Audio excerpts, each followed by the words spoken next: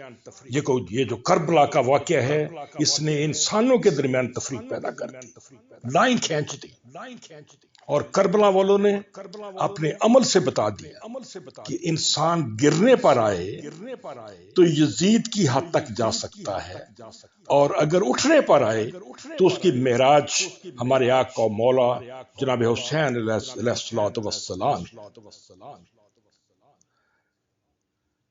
میرے بھائیوں بہنوں، کربلا والوں کی عظیم قربانی کا دوسرا میسج یہ ہے، دوسرا پیغام یہ ہے کہ ظلم کی کوئی حد نہیں ہوتی۔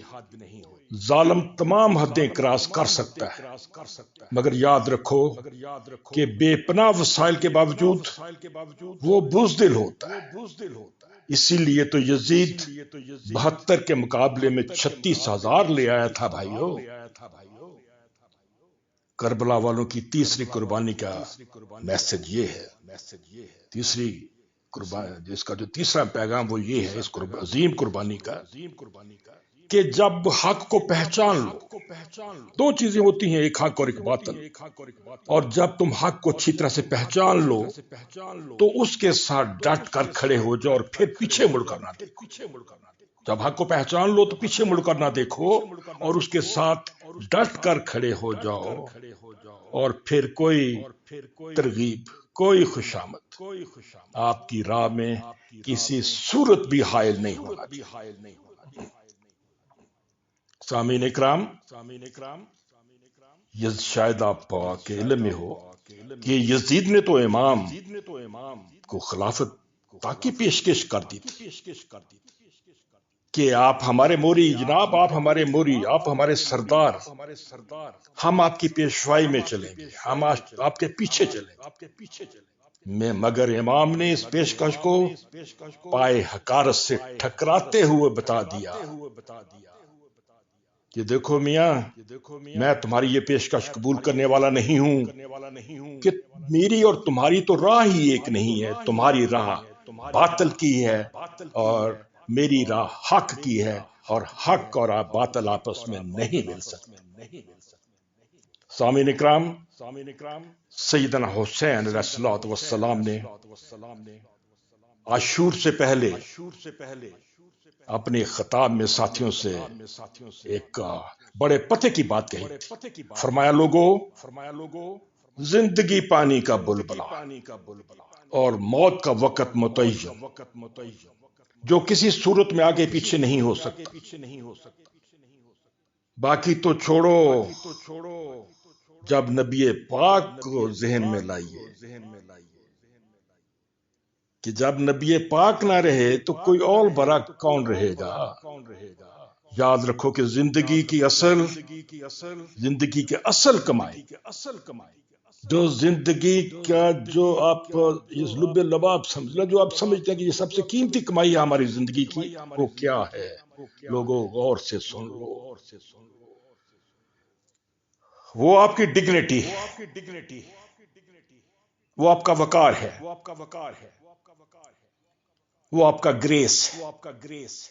اس میں دو لفظ انگریزی کے ہیں، گریس اور ڈگنیٹی، اور اس کا اردو کا جو متبادل ہے وہ وقار ہے، کہ یہ اس میں آپ کا وقار ہے، اس میں آپ کی ڈگنیٹی ہے، اور یہ آپ کا گریس ہے. یعنی یہ جو آپ کا وقار ہے، یہ آپ کی زندگی بھر کی کمائی ہے.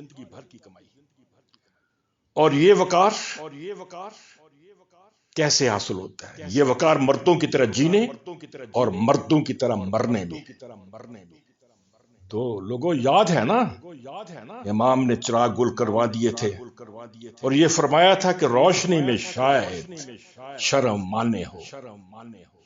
لوگوں اب اندھیرا ہو گیا ہے، ہاتھ کو ہاتھ سجھائی نہیں دیتا. موقع ہے، جس کا جی چاہے نکل جائے، چلا جائے.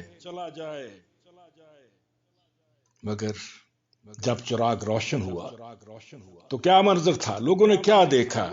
لوگوں نے دیکھا کہ سبھی اپنی اپنی جگہ پر، امام کے سارے غلام اپنی اپنی جگہ پر پہاڑ کی طرح جمے بیٹھے. سامعین اکرام، جہاں دین قدم قدم پر ہماری رہنمائی کرتا ہے، وہاں ایک معاملہ میں بھی ہماری رہنمائی دین کرتا ہے جس کو ہم اکثر بھول جاتے ہیں. ہم اس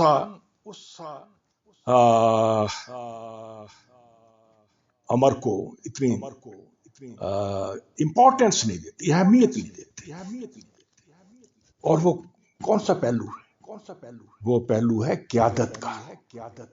دین قیادت کے معاملہ میں بھی ہماری رہنمائی کرتا ہے، اور دین نے یہ واضح کر کے ہمیں بتا دیا کہ نیک پاک باز اور خدا ترس قیادت کی پیروی کرو. یہ نہیں کہ جو لنٹر فلنٹر آئے آپ اس کے پیچھے چل پڑو. نو، نیک پاک باز اور خدا ترس جو لوگ ہیں ان کی قیادت کی پیروی کرو، ان کے پیچھے چلو. اور بد دیانت، بد اخلاق اور فاسق و فاجر لوگوں کو کبھی اپنا امیر نہ بنا، کبھی ان کو اپنا لیڈر نہ بنانا. بھائیو، ذرا آپ اپنے اپنے گریبانوں میں منہ ڈالیے. کیا ہم دین کے اس واضح اور دو ٹوک حکم پر عمل کرتے ہیں؟ ذرا سوچ لیں، غور کر لیں. میرا خیال ہے ہم لوگوں کا جواب یقیناً نفی میں ہے. نو. نیک پاک باز اور خدا ترس لیڈرشپ ہمیں قطعی متاثر نہیں کرتی. کیسے ہی ہے نا؟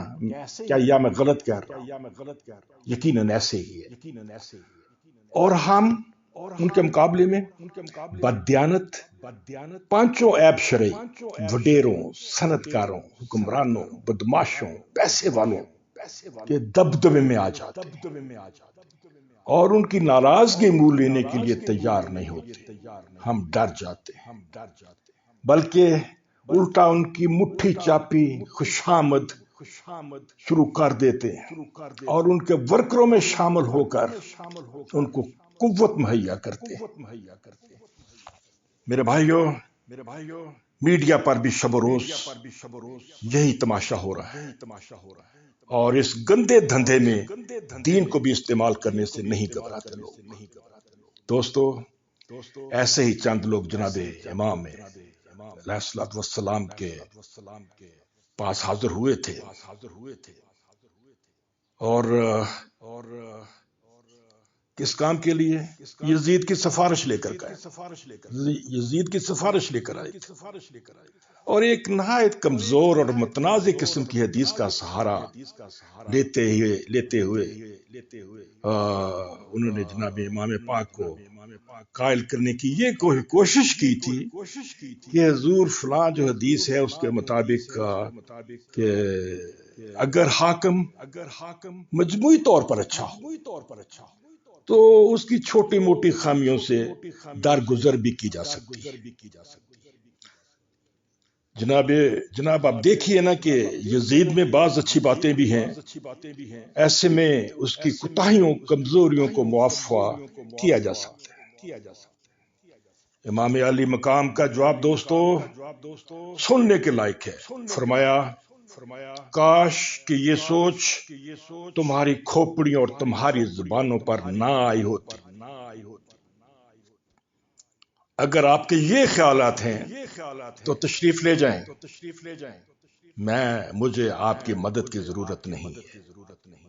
خدا کی قسم میں اگر اکیلا بھی رہ گیا تو یزید کے خلاف تنہا جہاد کروں۔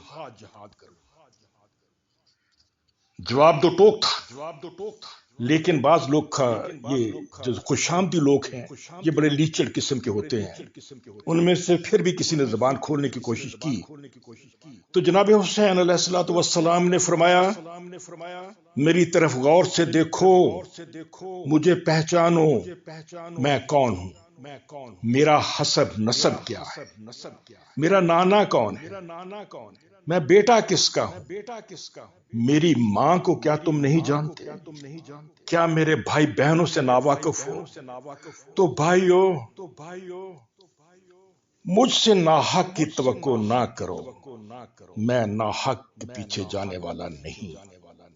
سامعین اکرام، جس کا نتیجہ یہ ہوا کہ دنیا کے بڑے بڑے حریت پرستوں نے جناب حسین کی سوچ سے روشنی لی، اس سے رہنمائی حاصل۔ سیاہ فام امریکی جو امریکہ کے جو بلیک ہیں، ان کی گوروں کے ساتھ تھا بڑا لمبا عرصہ ایک لڑائی چلتی رہی جس میں ان کے ایک بڑے لیڈر سیاہ فام کے یعنی کالوں کے ایک بڑے لیڈر کا نام ہے Martin king Luther. Martin king Luther جو ہیں انہوں نے جناب حسین علیہ الصلوۃ والسلام کی جو بایوگرافی ہے، ان کی سوانح ہے، ان کی زندگی کے جو حالات ہیں ان کا مطالعہ کیا اور جو اس مطالعے کا نچوڑ تھا وہ انہوں نے اپنی ایک تقریر میں بیان کیا اور جو کچھ یوں ہے کہ اگر اس کا انگریزی میں پہلے آپ کو بیان کر دیتا ہوں، اس کے بعد اس اردو کا ترجمہ بتاؤں گا۔ In the end, we will not remember the words our enemies, but the silence of friends. جس کا ترجمہ کچھ یوں بنتا ہے کہ جب کوئی جد و جہد انجام کو پہنچتی ہے تو ہمیں دشمن کی دشمنی یاد نہیں رہتی، ان کے تانے یاد نہیں رہتے، مگر کیا چیز یاد رہتی ہے؟ دوستوں کی خاموشی یاد رہ جاتی ہے، دوستوں کی منافقت یاد رہ جاتی ہے، جو کہہ بھی دیتے ہیں اور وہ کرتے بھی نہیں۔ لوگوں، ہم اسٹیٹس کو کے لوگ، ہم سب، میں، آپ سبھی اسٹیٹس کو کے لوگ۔ اسٹیٹس کو کیا ہے کہ یار جیسے چلتا ہے چلنے دو، تبدیلی سے ہم گھبراتے ہیں، مگر امام علی مقام کا پیغام یہ ہے کہ اسٹیٹس کو توڑ دو۔ جن کی یاد میں آج ہم یہ محفل سجائے بیٹھے ہیں ان کا پیغام یہ ہے کہ اسٹیٹس کو توڑ دو، تبدیلی میں ہی خیر ہے۔ ظلم اور ناانصافی کے خلاف ڈٹ کر کھڑے ہو جو میرے امام نے فرمایا، یہ دیکھے بغیر کہ دوسروں کی اس کے بارے میں کیا رائے ہے۔ آپ نے فرمایا کہ مومن متذبذب نہیں ہوتا، یعنی وہ تذبذب میں نہیں رہتا، وہ انڈیفرنٹ نہیں ہوتا، انڈیفرنٹ کا مطلب یہ ہے کہ وہ ادھر بھی اور ادھر بھی نہیں، وہ ادھر بھی اور ادھر بھی نہیں ہوتا، وہ ایک ہی طرف، وہ کدھر ہوتا ہے، وہ ایک ہی طرف ہوتا ہے اور پختہ پاؤں پر ہوتا ہے۔ مومن کی واضح رائے ہوتی ہے، بے یقینی اور تذبذب ایمان کی کمزوری کی علامت ہے۔ سامعین اکرام، کہنے کو تو اس موضوع پر بہت کچھ کہا جا سکتا ہے، مگر وقت کی کمی آڑے کربل کے حوالے سے ایک انگریز اسکالر کی ایک لائن کہیں پڑی تھی، جملہ تو یاد ہے مگر اس کا نام یاد نہیں رہا۔ موصوف نے جو کہا اس کا ترجمہ یہ ہے، اس کا مفہوم یہ ہے کہ جنگوں میں عام طور پر تلوار جیتتی ہے۔ جنگ کے اندر کون جیتا ہے؟ تلوار جیتتی ہے، اور جو خون ہے وہ رزق خاک ہو جاتا ہے، وہ مٹی میں مل جاتا ہے۔ مگر یہ ایک عجیب جنگ تھی، یہ کربل والوں کی جنگ عجیب جنگ تھی، جس میں بہنے والے خون، بہنے والے بے گناہوں کے خون کی سرخی آج بھی پوری انسانیت کے لیے مشعل راہ ہے۔ جملہ بڑا خوبصورت ہے، میں اس کو دہرائے دیتا ہوں۔ جنگوں میں عام طور پر تلوار جیتتی ہے اور خون رزق خاک ہو جاتا ہے، یعنی خاک میں مل جاتا ہے۔ مگر یہ ایک عجیب جنگ تھی، یعنی کربلا والوں کی جنگ، جس میں بہنے والے بے گناہوں کے خون کی سرخی آج بھی پوری انسانیت کے لیے مشعل راہ ہے۔ ان کا خون آج بھی پوری کائنات کو سیدھی راہ دکھا رہا ہے، مستقیم کی طرف لے کے جا رہا ہے۔ میرے عزیزو، دوستو، بھائیو، بزرگو، آج کی اس گفتگو کو اس دعا کے ساتھ ختم کرتے ہیں کہ اے سب جہانوں کے رب، کربل کے نگینوں کی صدقے ہماری حاضری قبول فرما، ہماری مشکلات آسان کر دے، ہماری نیک اور جائز تمنائیں پوری فرما۔ مولا، وقت مشکل ہے اور الجھنے بے شمار، کہیں غربت ہے، کہیں لاچاری ہے، کہیں بے روزگاری ہے۔ مولا، تیری ساری مخلوق ہی پریشان ہے۔ یا رب العالمین، غیب سے ہمارے لیے اپنے خزانے کھول دے، ہماری لاچاریوں اور مجبوریوں کی مولا لاج رکھ لے۔ بے اولادوں کو یا اللہ نیک اور صالح اولاد عطا فرما، اور جو لوگ بچوں کے رشتوں کے لیے پریشان ہیں ان کے لیے بھی مولا آسانیاں پیدا فرما دے۔ جو دنیا سے کوچ کر چکے خداوندہ انہیں اپنے جوار رحمت میں جگہ دے، ان کے مراتب بلند فرما۔ اس کے ساتھ ہی دوستو اجازت چاہتا ہوں، والسلام وما علینا الا البلاغ۔ رب رکھ۔